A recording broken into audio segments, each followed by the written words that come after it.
사무엘이 늙음에 그의 아들들을 이스라엘 사사로 삼으니 장자의 이름은 요엘이요 차자의 이름은 아비야라.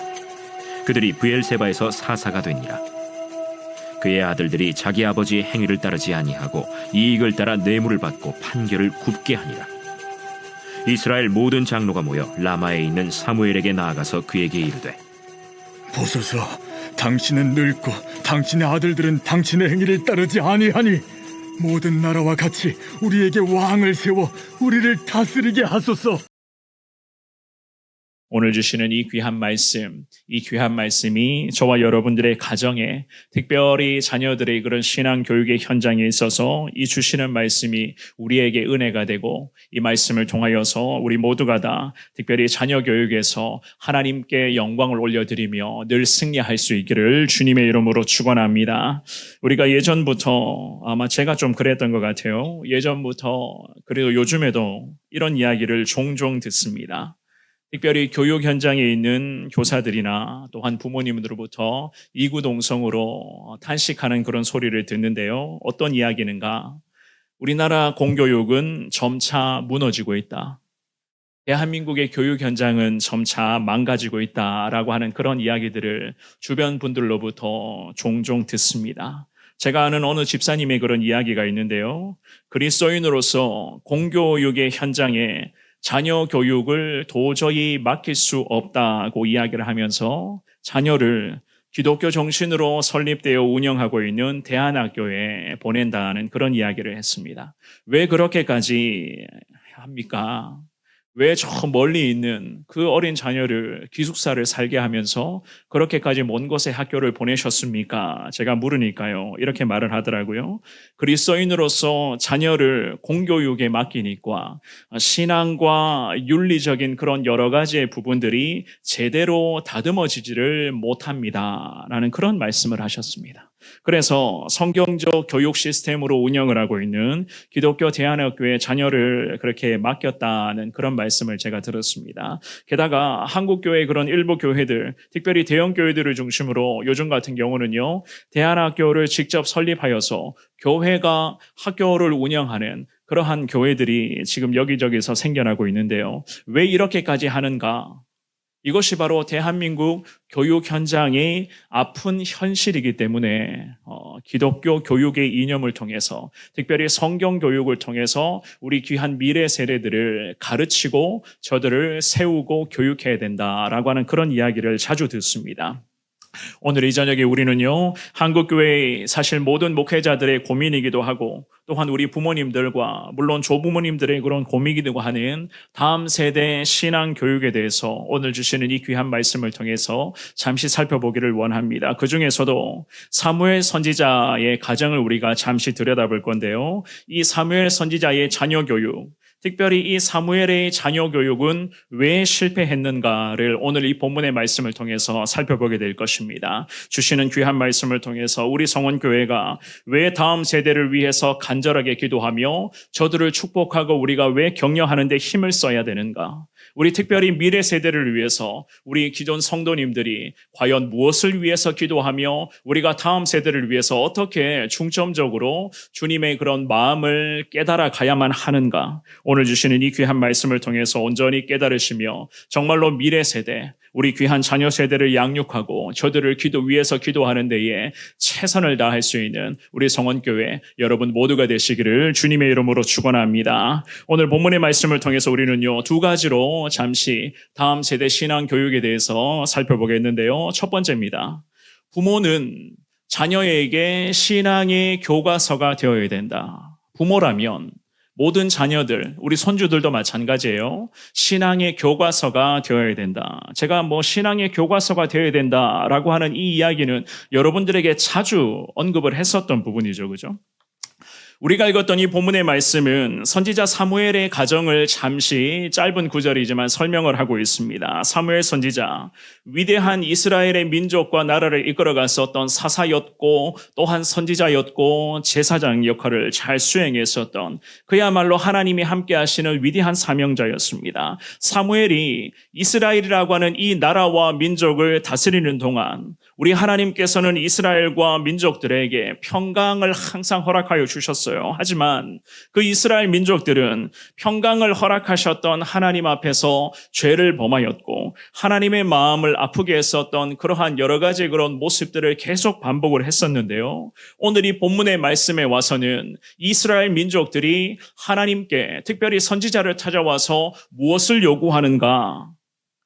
이방인들처럼 우리나라 앞에서도 우리 민족 앞에서도 왕을 좀 세워달라라고 하는 그런 요구를 합니다. 자, 당연히 왕을 세워달라 요구를 했는 데는 물론 이유가 있었겠죠. 그죠? 표면적인 이유는 이랬어요. 나이가 이제는 많이 들어서 노쇠에 가고 있었던 사무엘 선지자를 보아하니 다음 후계자, 지도자가 필요했었고 특별히 사무엘 선지자의 2명의 아들이 있었는데 이 두 아들들의 모습을 보니 이스라엘 백성들은 왕을 세워야 되겠다. 우리 민족을 이끌어갈 수 있는 지도자를 이제는 좀 세워야 되겠다라고 하는 그런 필요성을 저들이 느끼게 되었습니다.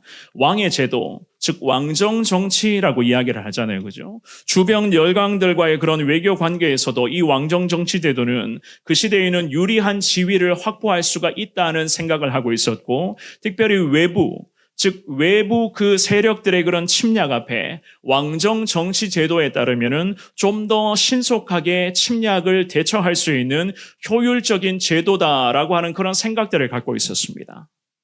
물론 이런 왕을 요구했었던 이스라엘 민족들은 제가 좀 전에 말씀드렸던 것처럼 표면적으로는 선지자가 나이가 계속 많이 들었었기 때문에 이 사무엘이 노쇠화가 되어 간다는 점, 그리고 그의 2 아들들이 있었는데 그 2 아들들의 형편없는 지도력을 문제 삼으며 왕을 요구했었어요. 하지만 이 이스라엘 백성들이 왕을 세워달라고 요구했었던 근본적인 이유를 자세히 들여다보면요, 하나님을 향한 신앙이 바닥이었기 때문이었습니다. 사실 이게 핵심적인 문제였거든요. 하나님을 전적으로 의지하지 못하고 있었던 이 민족들의 그런 예전부터 조상 때부터 계속 내려오는 그런 믿음 없음의 그런 모습들이 지금 이 사무엘 선지자가 노쇠화가 되어가고 있었던 이 시점에도 여전히 해결이 되지 못했었던 것이었습니다. 하지만 우리는 오늘 이 본문의 말씀에서 이스라엘 백성들이 왕을 요구했었던 이유 중에 하나였던 사무엘 선지자의 자녀들, 이 자녀들에게 나타났었던 이 문제를 보면서 저와 여러분들의 신앙생활의 반면교사를 좀 삼는 그러한 은혜를 우리가 찾기를 원하는데요. 오늘 본문의 말씀이죠. 1절과 2절 말씀을 우리 한 번 더 같은 목소리로 읽어보겠습니다. 1절 2절입니다. 시작. 사무엘이 늙음에 그의 아들들을 이스라엘 사사로 삼으니 장자의 이름은 요엘이요 차자의 이름은 아비아라. 그들이 브엘세바에서 사사가 되니라. 아멘. 사무엘이 늙었다고 오늘 본문의 8장의 첫 구절은 그렇게 언급을 하고 있습니다. 이 1절 말씀에서 늙었다고 하는데요. 이 늙었다고 하는 나이가 사무엘의 나이가 당시에는 약 50세 정도로 그렇게 추정을 했습니다. 그래서 이 사무엘 선지자가 아들들을 사사로 삼았다고 1절은 그렇게 말씀을 하는데요. 2절 말씀에서 사무엘의 장남의 이름은 요엘이었고 차남의 이름은 아비아였다. 성경은 그렇게 말씀을 하죠. 그래서 이 2 사람이 브엘세바라고 하는 곳에서 사사가 되었다. 성경은 그렇게 말씀을 합니다. 장남이었던 요엘의 이름이라는 뜻은요, 여호와는 하나님이시다라는 뜻의 이름이었고, 아비아라고 하는 이 이름의 뜻은 여호와는 아버지시다라고 하는 그런 뜻을 갖고 있었습니다. 자, 2 아들들의 이름의 의미만 보면은 아버지 사무엘의 영감이 굉장히 깊이 반영되어 있었던 아버지의 그런 신앙 고백과 그 아버지의 신앙 고백이 이 아들들의 이름에 그대로 녹아져 있었고, 그 아들들의 이름처럼 이 아들들도 이러한 삶을 아버지가 살기를 기대하며 아들들에게 이름을 이렇게 지어준 게 된 것입니다. 자, 우리는 이 아들들의 이름에서 아버지의 신앙을 분명하게 엿볼 수가 있는데요. 사무엘이 아들들을 양육을 하면서 신실하게 하나님의 뜻에 따라서 신앙 안에서 어쨌든 양육하려고 참 애를 많이 썼던 것 같아요. 사무엘 선지자가 어머니가 누구였죠? 사무엘 선지자의 어머니가 누구였습니까? 한나라는 여인이었죠. 그죠? 이 한나라는 여인이 아들 사무엘을 위해서 기도하면서 이 어린 아들 사무엘을 하나님께 바쳤잖아요. 마찬가지였습니다. 사무엘 역시나 이 두 명의 아들들을 하나님의 뜻대로 양육하고자 어릴 때부터 하나님 앞에 기도하며 정말로 이름마다 신앙의 고백이 담겨져 있는 그러한 마음으로서 그 두 아들들의 이름을 정해준 거예요. 두 아들들의 이름만 봐도 사실 아버지 사무엘이 얼마나 아들들을 믿음으로 양육하려고 했었는가, 우리는 그 아버지의 마음을 읽어낼 수가 있는데요. 정말로 사무엘 선지자는 이스라엘의 나라와 민족들 앞에서는 거룩하고도 위대한 지도자였습니다. 블레셋과의 그런 전투에서 위대한 승리를 이끌어내었었던 이 지도자가 바로 사무엘이었고, 수많은 이스라엘 백성들 앞에서 위대한 신앙의 선포를 하면서 회개할 것을 요구하면서 하나님 앞에서 온 민족들이 미스바라고 하는 그 성회를 통하여서 여호와 하나님 앞에 엎드리며 하나님의 영광을 선포했었던 그 중심의 리더자가 바로 사무엘이었어요. 사무엘상 7장 12절 말씀에 우리가 잘 아는 말씀이 있죠, 그죠? 같은 목소리로 이 말씀을 한번 읽어봅니다. 시작. 사무엘이 돌을 취하여 미스바와 센 사이에 세워 이르되 여호와께서 여기까지 우리를 도우셨다 하고 그 이름을 에벤에셀이라 하니라. 아멘. 여기까지 우리 민족과 나라를 하나님께서 이끌어 주셨습니다. 그래서 그분의 이름을 에벤에셀의 하나님이라고 그렇게 선포하기도 했어요. 철저히 이 사무엘은 하나님 중심의 삶을 살았습니다. 이스라엘이라고 하는 이 나라와 민족들 앞에서 이 민족들을 이끌어가는 그 역할을 하면서도 이 사무엘은 라마라고 하는 곳에 자기의 집이 있었거든요. 그 라마에 있는 자기 집에서도 여호와를 위해서 제단을 쌓았고, 특별히 가정에서도 하나님을 예배하는 데에 최선을 다했던 사람이 바로 사무엘이었어요. 사무엘상 7장 17절 말씀에 보면 이런 말씀이 있습니다. 우리 이 말씀도 같은 목소리로 읽어봅니다. 시작. 라마로 돌아왔으니 이는 거기에 자기 집이 있음이니라. 거기서도 이스라엘을 다스렸으며 또 거기에 여호와를 위하여 제단을 쌓았더라. 아멘. 이런 사람이 바로 사무엘이었습니다. 위대한 선지자, 거룩한 제사장, 민족들 앞에서 정말 영감이 충만한 사사로서의 그 역할을 최선을 다하며 온 민족들을 잠자는 죄악에서 깨우게 했고 거룩한 하나님의 영광을 다시 선포할 수 있게끔 이 선지자 사무엘은 지금까지 하나님 앞에서 그리고 이스라엘 민족들 앞에서 신실하게 살아왔었던 그야말로 위대한 하나님의 사람이었어요.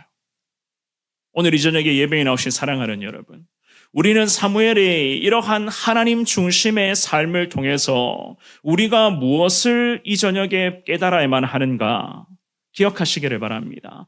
부모부터가 하나님 중심, 예배 중심, 교회 중심, 말씀 중심의 삶을 살아가야지만이 부모의 신앙 유산이 자녀들에게 거룩한 축복으로 분명히 계승된다는 것을 다시 한번 깨달을 수 있기를 주의 이름으로 축원합니다. 이 선지자 사무엘이 나라와 민족을 다스리는 바쁜 일상을 보내면서도 미스바라고 하는 곳에서 거룩한 성회를 인도한 후에도 방금 읽어보셨던 이 17절 말씀에 기록된 것처럼 라마라는 곳, 즉 자기 집에 있는 그 라마라는 그곳에 와서도 하나님을 예배하며 거기에서도 여호와를 위하여 제단을 쌓았다라고 성경은 그렇게 말씀을 합니다. 철저히 하나님 중심의 삶을 살았던 사람이 바로 사무엘이었고, 항상 가는 곳마다 하나님을 예배하며 여호와 하나님의 영광을 선포했던 사람이 바로 사무엘이었습니다.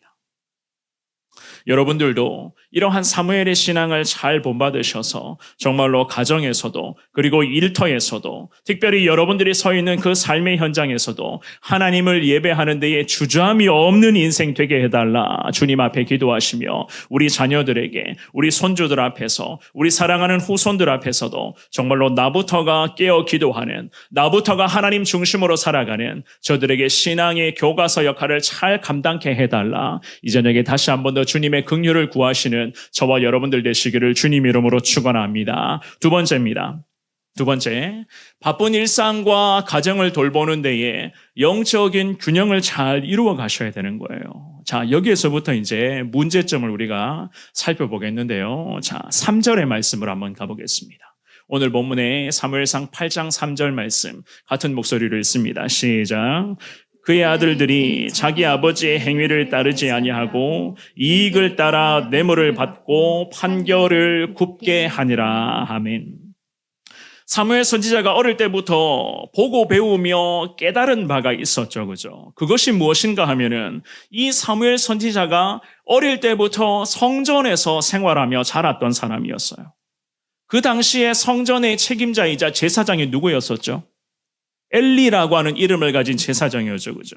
그 엘리 제사장의 집안이 어떤 집안이었고 그 집안이 망했는데 과연 그 집안이 무엇 때문에 망했는가를 이 사무엘은 어릴 때부터 성전에서 자라면서 그 망해가는 모든 과정을 지켜본 사람이 바로 사무엘이었어요. 사무엘상 3장 말씀으로 한번 가보겠습니다. 사무엘상 3장 13절과 14절인데요. 우리 두 구절의 말씀을 같은 목소리로 읽어봅니다. 시작. 내가 그의 집을 영원토록 심판하겠다고 그에게 말한 것은 그가 아는 죄악 때문이니 이는 그가 자기의 아들들이 저주를 자청하되 금하지 아니하였음이니라. 그러므로 내가 엘리의 집에 대하여 맹세하기를 엘리 집의 죄악은 제물로나 예물로나 영원히 속죄함을 받지 못하리라 하였노라 하셨더라. 아멘. 선지자 사무엘은 엘리 제사장의 집안이 망한 이유를 누구보다도 잘 알고 있었던 사람이었습니다. 하지만 이 사무엘 역시나 자녀 신앙 교육이 어렵게 느껴졌는지는 모르겠지만 참 여러 가지 그런 좋지 않은 모습들이 이 사무엘 가정에 특별히 두 아들들에게 나타나기를 시작을 합니다. 아버지 사무엘이 나라와 민족을 이끌어가면서 하나님의 영광을 선포하고 가는 곳마다 영혼을 깨우며 거룩한 말씀을 전하는 데에 전심전력했던 나머지 그의 아들들은 안타깝게도 오늘 본문으로 정하여 읽었던 8장의 3절 말씀에 기록되어져 있는 것처럼 아버지의 행위를 따르지 않았다. 성경은 분명하게 말씀하고 있습니다. 자녀들이 아버지의 신앙을 따르지 않았다. 우리 귀한 다음 세대가 부모의 신앙을 따르지를 못했다. 사실 이 본문의 말씀에서 사무엘이 자기 아들들을 어떻게 신앙 교육을 했었는지에 대해서는요, 성경에 자세히 기록되어 있지 않아서 우리는 잘 모릅니다. 하지만 우리가 본문으로 정하여 읽었던 이 8장의 3절 말씀을 보시면 우리가 예상할 수 있는 것은요, 이 사무엘 선지자의 가정에 특별히 이 두 아들들에게 문제가 굉장히 심각했다는 것을 우리는 분명하게 찾아낼 수가 있어요. 자, 사무엘은 바빴습니다. 민족과 나라를 올바른 방향으로 이끌어가는 그 과정 속에서 이 사무엘은 바빴어요. 말씀을 전하였고 수많은 영혼을 깨우는 이 거룩한 사명 앞에 땀 흘리며 최선을 다했던 선지자 사무엘이었습니다. 외적의 침략 앞에 선두주자가 되어서 민족들과 함께 그 외부 이방 나라의 그런 민족들의 공격을 막아냈었던 데에 일조했던 사람이 바로 사무엘이었고, 거룩한 민족들, 이 나라와 이 민족이 하나님 앞에서 거룩한 나라와 민족이 되게 해달라고 지도자로 가장 앞선 자리에서 날마다 바쁜 일상을 보냈던 사람이 바로 사무엘이었어요. 전쟁도 이끌었고 백성들의 삶을 돌보며 영적으로나 삶으로나 이 선지자 사무엘은 지대한 영향을 끼쳤습니다. 물론 바쁜 일상이었지만 이 선지자 사무엘은 자기의 그런 신앙을 철저히 관리하면서 하나님 앞에서 늘 말씀대로 순종하는 삶을 살려고 노력했던 사람이었어요. 그랬기 때문에 하나님께서는 이 사무엘이라는 사람을 평생을 위대한 선지자요, 사사요, 제사장으로 하나님이 인도해 주신 거 아니겠습니까? 하지만 그의 가정을 돌아봤을 때에 그 가정은 제대로 돌보지를 못했던 것 같아요. 물론 두 아들들에게 이 아버지 사무엘은 할 수 있는 범위 안에서 최선을 다해서 물론 신앙의 교과서 역할을 했었습니다. 그런데 이유가 있다면 바빴어요. 바빴습니다. 삶이 바빴어요. 하는 일들이 많았습니다. 매일매일 분주한 삶을 살아갔었어요. 그래서 신앙의 교과서 역할을 하는데 최선을 다하긴 다했지만 특별히 두 아들들의 인생 가운데 아버지가 거룩한 영적인 영향력을 온전히 끼치지를 못했던 것이었습니다. 그래서 오늘 이 본문의 말씀에서 3절에 뭐라고 말씀합니까? 이를 들고 성경 3절은 이렇게 말씀하죠. 하반절에 보시면 이익을 따라, 두 아들들은 이익을 따라, 즉 아버지의 믿음을 따라가 아니라 이익을 따라 뇌물을 받고 판결을 굽게 하였다. 성경은 그렇게 말씀합니다. 이익의 추구, 뇌물수수, 왜곡된 판결, 특별히 이 세 가지는요, 성경이 지도자 되는 사람들에게 금지한 것이거든요. 출애굽기 23장 말씀 한번 볼까요? 출애굽기 23장 6절에서부터 8절까지의 말씀에 이런 말씀이 있습니다. 우리 한 목소리로 이 말씀들을 읽어봅니다. 시작. 가난한 자의 송사라고 정의를 굽게 하지 말며 거짓 일을 멀리하며 무죄한 자와 의로운 자를 죽이지 말라. 나는 악인을 의롭다 하지 아니하겠노라. 너는 뇌물을 받지 말라. 뇌물은 밝은 자의 눈을 어둡게 하고 의로운 자의 말을 굽게 하느니라. 아멘. 성경에 분명히 다 명시된 것들이에요. 그런데 이 사무엘의 두 명의 아들들은 신앙의 교과서로서 정말 손색 없었던 아버지의 모습을 따르지를 못했습니다. 이익을 따라가기에 바빴어요. 자기 욕심 채우기에 바빴던 것이었습니다. 그러니 결국 사사로서의 본분을 이 두 아들들은 망각해버립니다. 사사로서의 그런 타락의 끝을 향해서 이 두 아들들은 계속 추락하고 있었던 그 과정이었던 거예요. 사랑하는 여러분, 우리 자녀 세대에게 신앙을 전수한다? 우리 귀한 아들들과 딸들에게, 사랑하는 손주들에게 신앙의 유산을 계승한다는 것 참 어렵습니다. 특별히 자녀의 신앙 교육에 오늘 이 저녁에 예배 드리는 우리 중에서 누가 안심할 수가 있단 말이겠습니까? 우리 아들들, 우리 딸들은 신앙생활 잘하기 때문에 특별한 걱정하지 않으세요? 이렇게 이야기하는 저 역시나 마찬가지입니다. 자녀 신앙 교육이 매주마다 이 거룩한 강단에서 하나님의 말씀을 전하는 제게도 참 큰 난제예요. 요즘 같은 경우는 애들이 참 쑥쑥 자라죠, 그죠? 크는 속도가, 성장하는 속도가 참 눈에 확 띄게 정도로 애들이 쑥쑥 자라나는 그런 모습들을 봅니다. 그런데 성장하는 속도에 비해서 우리 귀한 자녀 세대들의 신앙을 자세히 들여다보면 부모로서 신앙이 자라나야 되는데 신앙이 성장하는 속도는 좀 더딘 것 같은 그러한 마음이 들 때가 있어요. 오늘 이 본문에서 사무엘 선지자 역시나 마찬가지였습니다. 본인은 이스라엘 민족 앞에서 정말로 온 민족들에게 신앙의 교과서로서의 그런 대단한 삶을 살았어요. 온 민족들이 정말 사사요, 제사장이요, 위대한 선지자로서 민족들이 이 사무엘 선지자의 거룩한 영적 리더십 앞에 지금까지 달려왔잖아요. 그죠? 그런데 이 선지자 사무엘은 가정에서는 온전한 신앙의 영향력을 끼치지를 못했습니다. 결국 이스라엘 장로들이 사무엘 선지자를 찾아와서 왕을 요구합니다. 본문의 4절과 5절 말씀 한 번 더 읽어볼까요? 오늘 본문의 4절과 5절 말씀입니다. 시작. 이스라엘 모든 장로가 모여 라마에 있는 사무엘에게 나아가서 그에게 이르되 보소서 당신은 늙고 당신의 아들들은 당신의 행위를 따르지 아니하니 모든 나라와 같이 우리에게 왕을 세워 우리를 다스리게 하소서 한지라. 아멘.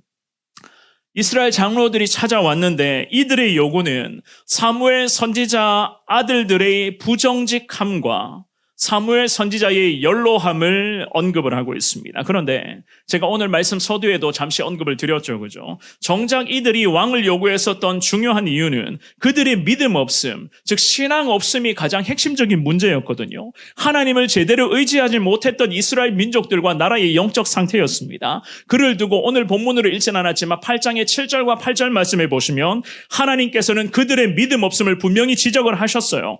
나는 그들을 버렸다라는 그런 말씀까지 하셨거든요.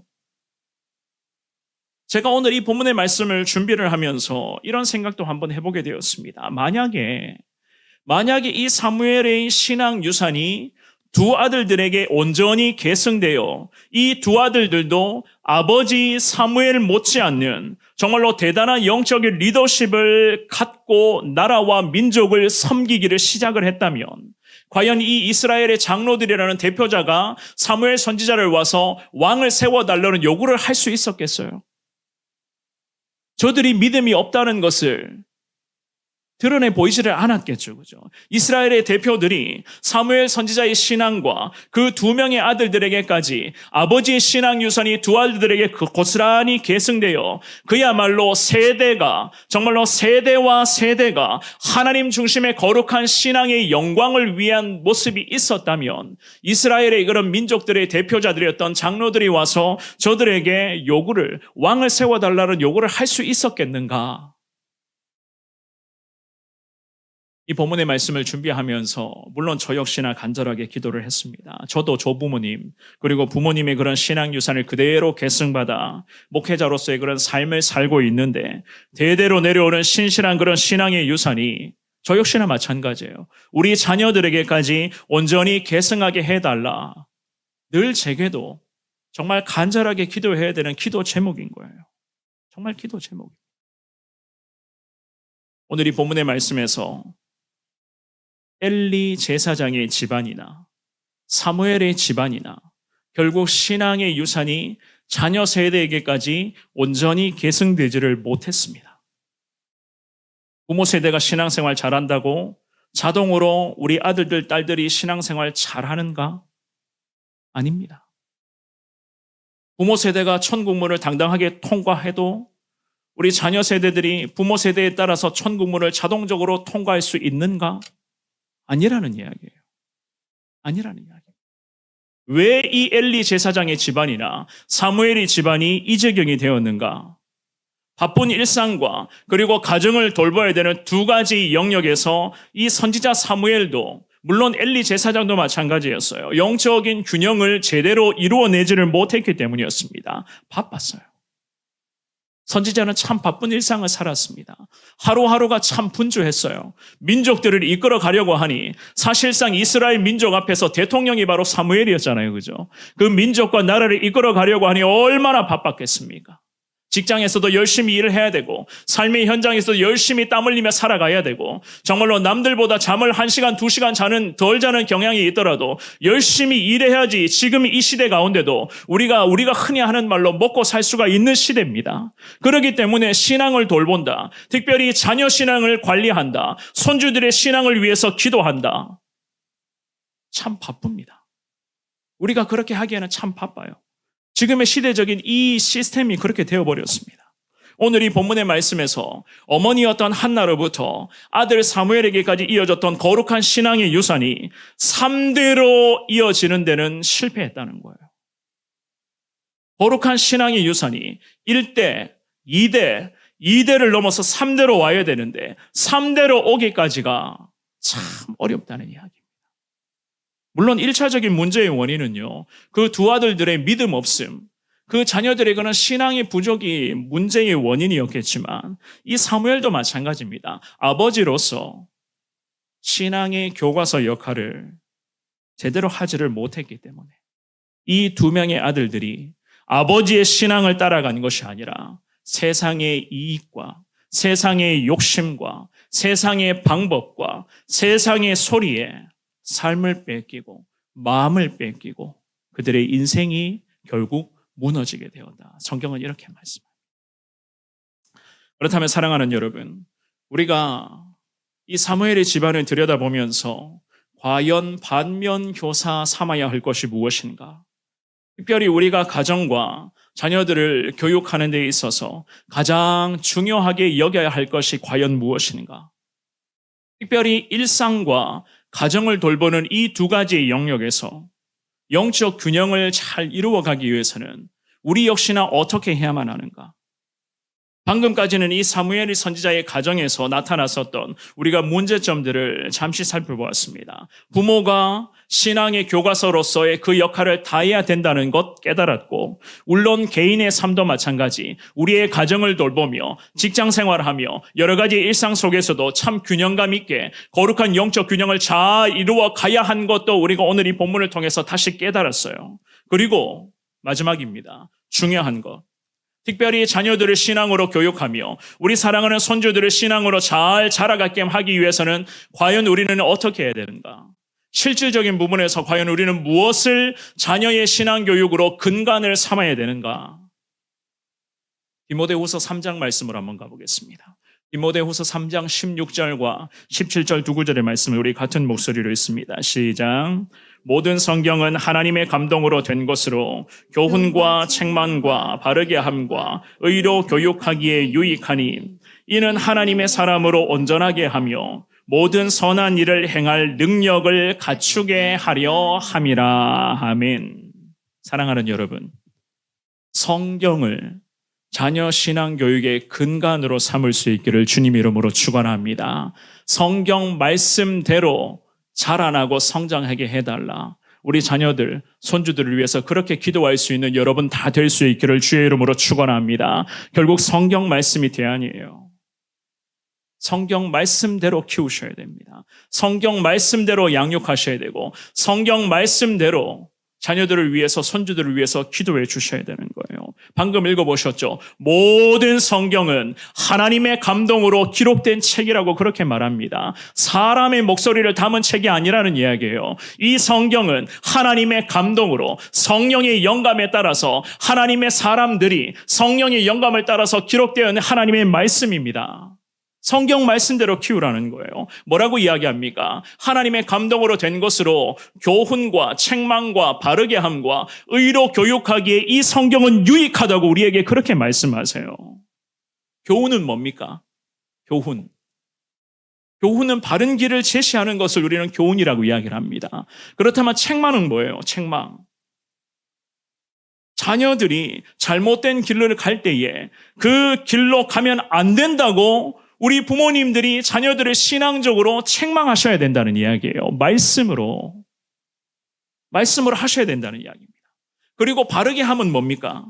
바른 길로 돌아오도록 우리 부모님들이 다시 확인도 하셔야 된다는 이야기예요. 우리 자녀들이 예배 잘 드리고 있는가? 우리 주일학교 자녀들을 둔 부모님들, 우리 주일학교에서 우리 자녀들이 예배 잘 드리고 있는가? 교육자들과 지도교사님들에게 한 번씩 물어보시고 우리 자녀들을 섬기는 주일학교 선생님들에게 한 번씩 여쭤보시기를 바랍니다. 우리 자녀들 예배에 몇 시에 참석하는가 알고 계세요? 우리 손자들 주일학교 예배, 중고등부 예배, 청년부 예배 몇 시에 들어와서 예배 어떻게 드리는지 우리 부모님들 다 알고 계십니까? 바르게 하라는 거예요. 만약에 그런 부분에서 잘못된 부분이 있으면 그것을 부모님들이 집에서 가르쳐주고 왜 잘못된 것인가? 이것은 살아계신 하나님 앞에서 예배하는 것이니 시간도 잘 지켜야 되고 정결하게 예배드려야 되고 최선을 다해서 예배드려야 한다는 것을 우리 부모님들이 신앙의 교과서가 되어서 가르쳐 주라고 성경은 그렇게 말씀을 해요. 그리고 의로 교육하기에 말씀은 유익하다고 이야기합니다. 의로 교육한다는 것은요, 한번 제대로 가르쳐주면 계속 우리 자녀들이 바른 길로 갈 수 있도록 그렇게 인도해야 된다는 이야기예요. 사랑하는 여러분, 마음이 무거우세요? 너무 무거운 이야기만 하니까 우리 성도님들의 표정이 자꾸만 어두워져가는 그러한, 무거우시더라도 저도 여러분들도 직면하셔야 돼요. 직면하셔야 돼요. 부모님들은 우리 아들들, 딸들이 예배 잘 드리는 것으로 알고 있는데 예배 시간이 없어요. 그런 자녀들이 있습니다. 우리 귀한 아들들, 딸들이 시간 잘 맞춰서 예배 잘 드리는 것으로만 알고 있었는데 예배 나온지 예배 안 나온지 몇 주가 지나버리고 친구들 어디 만나가 버리고 어디 놀러 가버리고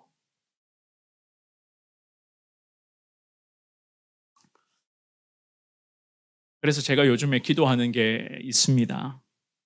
기도하는 게 있어요. 무엇을 기도를 하고 무엇을 생각하고 있는가? 말씀을 정말 자녀 신앙 교육의 근간으로 해야 되는데 어떻게 해야 되는가? 정말 성경 말씀대로 우리 자녀들을 키우고 우리 교회 다음 세대를 위해서 기도하며 저들을 말씀으로 인도해 가야 되는데 과연 어떻게 해야 되는가?